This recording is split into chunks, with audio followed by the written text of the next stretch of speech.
ဒီနေ့ကတော့တကြောင်းနေ့လည်စာအတွက်ခောက်ဆွဲကြော်လေးကြော်ပြတ်မှာဖြစ်ပါတယ်ရှင်။ရုံစုံဒီချက်တွင်ဖြူကိုဒီလိုနှုတ်နှုတ်လေးဆင်းထားပါတယ်။ချက်တွင်လေးကိုလည်းဒီလိုနှုတ်နှုတ်လေးဆင်းထားပါတယ်။ဒီတိုင်းလှိလည်းရပါတယ်ရှင်။အမေအဲ့လိုချက်တွင်လေးအဖက်တွေတွေ့မစားလို့ပါနော်။မစားလို့ဒီလိုနှုတ်နှုတ်ဒီလေးပူလိုက်ဆိုရင်မြေပဲစီလေးတုံးထားပါတယ်ရှင်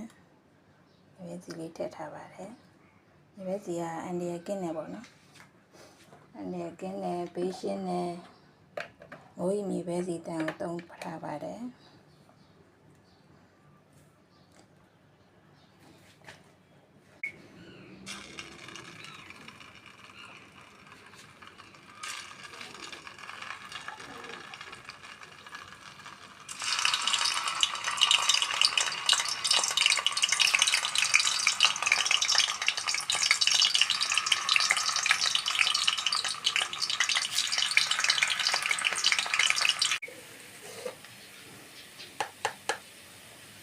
စားနည်းငယ်ထည့်လိုက်ပါမယ်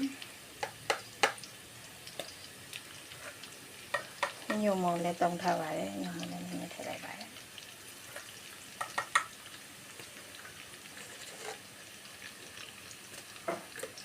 ဒီကောင်းလေးလည်းနည်းနည်းထည့်ထားပါတယ်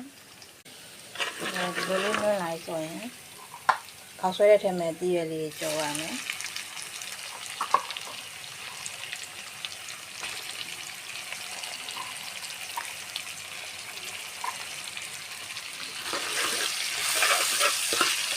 ထည့်ပြီးနည်းနည်းနဲ့အောင်လို့ကြော်ပါနော်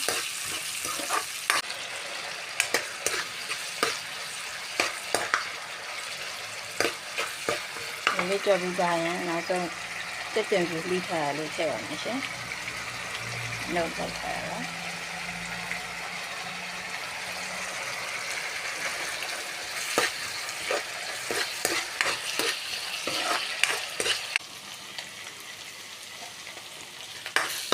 ဒီရလေး